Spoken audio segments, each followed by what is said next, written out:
আসসালামু আলাইকুম রহমতুল্লাহ। প্রিয়দিনী ভাই ও বোনেরা, একটি একটি করে সংগঠিত হয়ে যাচ্ছে কিয়ামতের প্রত্যেকটি আলামত বাস্তবে পরিণত হচ্ছে। নবী করিম সাল্লাল্লাহু আলাইহি ওয়াসাল্লামের বলে যাওয়া প্রত্যেকটি ভবিষ্যৎবাণী কি সেই আলামত সমূহ যা বাস্তব হয়ে গেছে। তাই চলুন জেনে রাখি কিয়ামতের ছোট থেকে শুরু করে বড় সব রকমের আলামত সম্পর্কে। প্রিয় ভাই ও বোনেরা, যত সময় যাচ্ছে আমরা তত কিয়ামতের নিকটে চলে যাচ্ছি। যখন দেখি নবী করিম সাল্লাল্লাহু আলাইহি ওয়াসাল্লামের বলে যাওয়া কিয়ামতের আলামতগুলো সত্যি হচ্ছে, তখন ঈমান আরও বৃদ্ধি পাচ্ছে।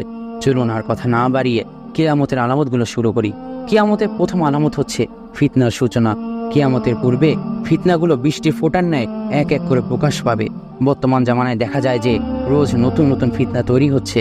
কখনো লিঙ্গ পরিবর্তন, কখনো পোশাকের স্বাধীনতা, কখনো নারী স্বাধীনতা, কখনো তারাবির নামাজ, অথবা কখনো আলেমদের মধ্যে বিবাদ।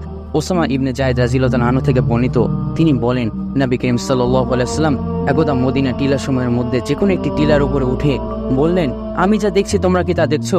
সাহাবীরা বলেন, ইয়া রাসূলুল্লাহ, আমরা তা দেখছি না। তিনি বললেন, আমি তোমাদের ঘরসমূহের উপর বৃষ্টির ফোঁটার ন্যায় ফিতনা পড়তে দেখছি। বুখারী শরীফ। মুয়াবিয়া রাদিয়াল্লাহু আনহু থেকে বর্ণিত, তিনি বলেন, আমি নবী করিম সাল্লাল্লাহু আলাইহি ওয়াসাল্লামকে বলতে শুনেছি, তিনি বলেন, জগতে ফিতনা আর সমস্যা ব্যতীত আর কিছুই অবশিষ্ট নেই। ইবনে মাজাহ, কিতাবুল ফিতান। জুবাইর ইবনে আদি রাদিয়াল্লাহু আনহু থেকে বর্ণিত, তিনি বলেন, আমরা আনাস ইবনে মালিক রাদিয়াল্লাহু আনহুর নিকট এসে হাজীদের পক্ষ থেকে যে আমরা কষ্ট পাই সে বিষয়ে আমরা অভিযোগ করলাম। তখন তিনি বললেন, ধৈর্য ধরো, তোমাদের সামনে এমন এক সময় আসবে যার বর্তমান দিনের চেয়েও পরবর্তী দিন খারাপ হবে, আর এই অবস্থা তোমাদের আল্লাহর সাথে মিলিত হবে। আমি এই কথাটি তোমাদের নবীর পক্ষ থেকে শুনেছি। বুখারী ও কিতাবুল ফিতান। কিয়ামতের দ্বিতীয় আলামত, কিয়ামতের আগে ফিতনাগুলো আরো কঠিন হবে। কিয়ামতের আগে ফিতনাগুলো এত কঠিন হবে যে জীবিত ব্যক্তি মৃত ব্যক্তির প্রতি ঈর্ষা প্রকাশ করবে। আবু হুরায়রা রাদিয়াল্লাহু আনহু থেকে বর্ণিত, নবী করিম সাল্লাল্লাহু আলাইহি ওয়াসাল্লাম বলেন, ততক্ষণ পর্যন্ত কিয়ামত অনুষ্ঠিত হবে না যতক্ষণ এক ব্যক্তি অপর ব্যক্তির কবরের পাশ দিয়ে অতিক্রম করার সময় বলবে, হায়, এই স্থানে যদি আমি হতাম, মৃত্যুবরণ করতাম। বুখারী, কিতাবুল ফিতান। ইবনে মাজাহ বর্ণনা থেকে কথা প্রমাণিত হয় যে মানুষ মৃত্যু কামনা করবে তার দিনদারিতার কারণে না, বরং সে দুঃখ কষ্টে জর্জরিত হয়ে সে মৃত্যু কামনা করবে। কোনো ফিতনা এত শক্তিশালী হবে যে তা মুসলমানের সবকিছু, যেমন ঈমান, দিন, সমাজ ও সংস্কৃতিকে ভাসিয়ে নিয়ে যাবে। হুযায়ফা রাদিয়াল্লাহু আনহু থেকে বর্ণিত, তিনি বলেন, রাসূল সাল্লাল্লাহু আলাইহি ওয়াসাল্লাম ফিতনার কথা আলোচনা করতে গিয়ে বলেন, তিনটি ফিতনা এমন যা সবকিছুতে পতিত হবে। তার মধ্যে একটি যা গ্রীষ্মের হাওয়ার ন্যায় হবে, যার মধ্যে কিছু সংখ্যক বড় হবে, আবার কিছু সংখ্যক ছোট হবে। মুসলিম, কিতাবুল ফিতান। কিয়ামতের আগে এমন ফিতনা প্রকাশ পাবে যা মানুষ কল্পনা করতে পারবে না। আব্দুল্লাহ ইবনে আমর ইবনে আস রাদিয়াল্লাহু আনহু থেকে বর্ণিত, তিনি বলেন, একদিন রাসূল সাল্লাল্লাহু আলাইহি ওয়াসাল্লাম আমাদের উদ্দেশ্যে খুতবা দিলেন। তিনি বললেন, নিশ্চয়ই আমার পূর্বে এমন কোনো নবী আসেনি যার উপরে দায়িত্ব ছিল না যে সে তার উম্মতদেরকে তার জন্য যা ভালো মনে করবে তা না বলবে, আর তাদের জন্য যা খারাপ বা অমঙ্গল মনে করবে তা থেকে তাদেরকে সতর্ক না করবে। আর আমার এই উম্মতের প্রথমটা ছিল ভালো, কিন্তু শেষে এমন এক ফিতনা ও মুসিবত আসবে যা তারা কল্পনা করতে পারবে না। এরপর এমন এক ফিতনা গমন করবে যা কিছু অংশ অপর অংশের প্রতি হালকা হবে। এতে ঈমানদার বলবে, এ তো আমি ধ্বংস হয়ে যাব, কিন্তু এই ফিতনা পার হয়ে যাবে। এরপর অন্য ফিতনা আসবে, তখন ঈমানদার আবার বলবে, এই ফিতনা আমাকে ধ্বংস করে দেবে, কিন্তু এই ফিতনা পার হয়ে যাবে। কাজেই যার জাহান্নাম থেকে বাঁচা বা জান্নাতে যাওয়া পছন্দনীয়, তার এমনভাবে মৃত্যু হওয়া দরকার যে সে আল্লাহ ও আখিরাতের প্রতি ঈমান রাখে, মানুষের সাথে ভালো ব্যবহার করে এবং নিজের জন্য যা পছন্দ করে তা অপরের জন্য পছন্দ করবে। যে রাষ্ট্রনায়কের উপর বায়াত গ্রহণ করেছে যতদূর সম্ভব তার অনুসরণ করবে, আর এর বিপরীতে যদি অন্য কোনো রাষ্ট্রনায়ক অন্যায়ভাবে আসে তাহলে তাকে হত্যা করবে, যাতে কোনো ফিতনা না বাড়ে। ইবনে মাজাহ, কিতাবুল ফিতান। আবু হুরায়রা রাদিয়াল্লাহু আনহু থেকে বর্ণিত, তিনি বলেন, রাসূল সাল্লাল্লাহু আলাইহি ওয়াসাল্লাম ইরশাদ করেন, সেই সময় বসে থাকা ব্যক্তি ফিতনা হালকা হবে দাঁড়ানো ব্যক্তির থেকে, দাঁড়ানো ব্যক্তির ফিতনা হালকা হবে চলমান ব্যক্তির থেকে, চলমান ব্যক্তির ফিতনা হালকা হবে দৌড়ানো ব্যক্তির থেকে। অতঃপর ওই সময় যে ব্যক্তি কোনো আশ্রয়স্থল পাবে সে যেন সেখানে আশ্রয় নেয়। বুখারী, কিতাবুল ফিতান। ফিতনার প্রভাব এত বেশি হবে যে কোনো ব্যক্তি সকালে মুমিন অবস্থায় থাকলে সন্ধ্যা হতে হতে কাফির হয়ে যাবে, আবার সন্ধ্যায় মুমিন অবস্থায় থাকলে সকাল হতে হতে কাফির হয়ে যাবে। আনাস ইবনে মালিক রাদিয়াল্লাহু আনহু থেকে বর্ণিত, রাসূল সাল্লাল্লাহু আলাইহি ওয়াসাল্লাম বলেন, কিয়ামতের পূর্বে ফিতনা রাতের আধারের ন্যায় আসতে থাকবে। তখন এক লোক সকালে ঈমানদার থাকলে বিকালে কাফের হয়ে যাবে, বিকালে ঈমানদার থাকলে সকালে কাফের হয়ে যাবে। লোকেরা তাদের দিনকে দুনিয়ার সাথে বিক্রি করে দিবে। তিরমিজি। ফিতনার সময় ঈমানের উপর স্থির থাকা এত কঠিন হবে যেমন আগুনে কয়লা হাতে রাখা কঠিন। আব্দুল্লাহ ইবনে মাসউদ রাদিয়াল্লাহু তাআলা আনহু বলেন, রাসূল সাল্লাল্লাহু আলাইহি ওয়াসাল্লাম ইরশাদ করেন, তোমাদের পরে আসবে ধৈর্য ধারণের সময় বা ধৈর্য ধারণের দিন। তখন ধৈর্য ধারণ করা এত কঠিন হবে যেমন আগুনে কয়লা হাতে রাখা কঠিন। ওই সময় ধৈর্য ধারণকারী 50 ব্যক্তির সমান নেকি পাবে।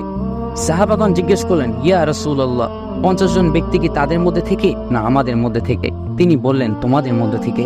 কিয়ামতে ফিতনাগুলো এত কঠিন হবে যে মানুষ দাজ্জালের আগমন কামনা করতে থাকবে যাতে তাড়াতাড়ি কিয়ামত সংঘটিত হয়ে যায়। হুযায়ফা রাদিয়াল্লাহু তাআলা আনহু থেকে বর্ণিত, তিনি বলেন, রাসূল সাল্লাল্লাহু আলাইহি ওয়াসাল্লাম ইরশাদ করেন, মানুষের মাঝে এমন একটি সময় আসবে যখন মানুষ দাজ্জালের আগমন কামনা করতে থাকবে। আমি বললাম, ইয়া রাসূলুল্লাহ, আমার পিতামাতা আপনার জন্য কুরবান হোক।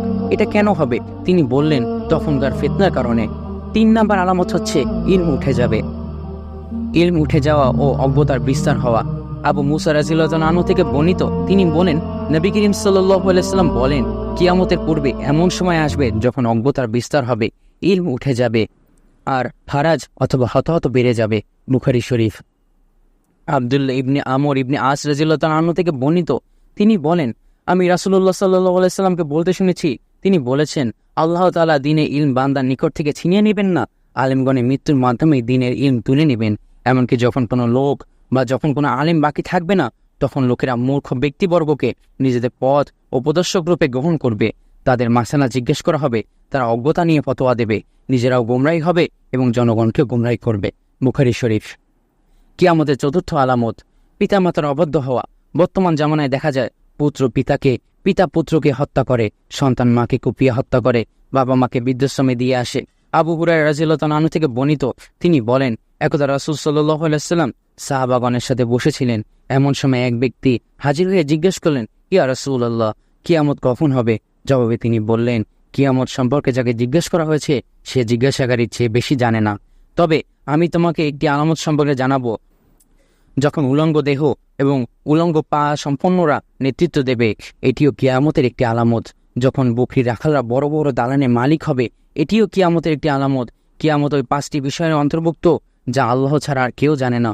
অতঃপর তিনি আয়াত পাঠ করলেন, নিশ্চয়ই কিয়ামত প্রসঙ্গে আল্লাহ ভালো জানেন।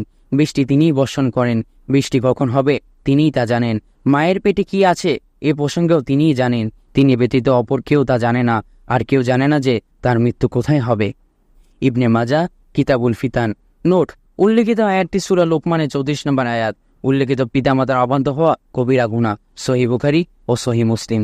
এবং উল্লেখিত রাখাল হলো সৌদি আরবের, যাদের এক সময় খাবার এবং থাকার জন্য জায়গা ছিল না, কিন্তু এখন দুনিয়ার সব থেকে বড় বড় ইমারত সৌদি আরবে দেখা যায়। কিয়ামতের 5 নম্বর আলামত হচ্ছে আমল উঠে যাবে। কিয়ামতের পূর্বে কোরআন ও হাদিসের শিক্ষা দেওয়া হবে, কিন্তু সে অনুযায়ী আমল থাকবে না। জিয়াদ ইবনে লাবিদ রাদিয়াল্লাহু তাআলা আনহু থেকে বর্ণিত, তিনি বলেন, নবী করিম সাল্লাল্লাহু আলাইহি ওয়াসাল্লামের নিকট কিয়ামত প্রসঙ্গে প্রশ্ন করা হলো। তখন তিনি বললেন, এটা ওই সময় হবে যখন ইলম উঠে যাবে। আমরা জিজ্ঞেস করলাম, ইয়া রাসূলুল্লাহ, ইলম কিভাবে উঠে যাবে? অথচ আমরা তো কোরআন তিলাওয়াত করি, আমাদের সন্তানরাও তো কোরআন তিলাওয়াত করে, আর তারাও তো তাদের সন্তানদেরকে কোরআন শিক্ষা দিবে এবং ধারাবাহিকভাবে কিয়ামত পর্যন্ত চলতে থাকবে। তিনি বললেন, জিয়াদ, তোমাকে তোমার মা হারিয়ে ফেলুক, আমি তো তোমাকে মদিনার বুদ্ধিমান ব্যক্তিবর্গের মধ্যে একজন ধারণা করতাম। তাহলে এটা কি ঠিক নয় যে ইহুদি ও নাসারা তাওরাত ইনজিল পড়ে, কিন্তু তাতে যা আছে তার উপর তারা আমল করে না? ইবনে মাজাহ। কিয়ামতের 6 নম্বর আলামত হচ্ছে আমানতের খেয়ানত অথবা আমানত উঠে যাওয়া। কিয়ামতের পূর্বে এমন একটি সময় আসবে যখন ভালো ইমানদার ব্যক্তিবর্গ লোকেরা রাতারাতি ইমান হারা হয়ে যাবে। বাহ্যিকভাবে বড় বড় জ্ঞানী ও চিন্তাশীল ব্যক্তিবর্গ ইমানদার বলে মনে হওয়া সত্ত্বেও ভিতরে তারা ইমান হারা হয়ে যাবে। হুযায়ফা রাদিয়াল্লাহু তাআলা আনহু থেকে বর্ণিত, তিনি বলেন, একদা রাসূল সাল্লাল্লাহু আলাইহি ওয়াসাল্লাম ইরশাদ করেন, কোনো ব্যক্তি রাতে নিদ্রা অবস্থায় থাকবে, এমত অবস্থায় তার অন্তর থেকে আমানতদারিতা উঠিয়ে নেওয়া হবে। একটি কালো দাগের ন্যায় আমানতদারিতার চিহ্ন তার মধ্যে থেকে উঠে যাবে। পরের রাতে ঘুমন্ত অবস্থায় আমানতদারির শেষ চিহ্নটি উঠিয়ে নেওয়া হবে। শুধু হালকা একটি নিদর্শন অবশিষ্ট থাকবে, যেমন আগুনের একটি কয়লা গায়ে লাগলে তাতে দাগ পড়ে যায়, পরে চিকিৎসার পর হয়তো তা ভালো হয়ে যাবে, কিন্তু দাগটি থেকেই যাবে, তবে ভিতরে কোনো সমস্যা থাকবে না। এক ব্যক্তি প্রসঙ্গে মানুষেরা বলবে যে অমুক ব্যক্তি বুদ্ধিমান ব্যক্তি, অমুক বাহাদুর, কিন্তু তার অন্তরে বিন্দু পরিমাণ ঈমান থাকবে না। হুযায়ফা রাদিয়াল্লাহু তাআলা আনহু বলেন, একটি সময় আমি অতিক্রম করেছি যখন আমি মোটেও চিন্তা করিনি মৃত্যুর পর অনন্ত জীবন আছে। কার সাথে আমি ব্যবসা করব, কার সাথে করব না। যদি মুসলিম হতাম তাহলে ইসলাম আমাকে বাধ্য করতো যে কারোর সাথে যাতে আমি বেঈমানি না করি, আর খ্রিস্টান হলে তার সরকার তাকে বাধ্য করতো যে সে জানি বেঈমানি না করে।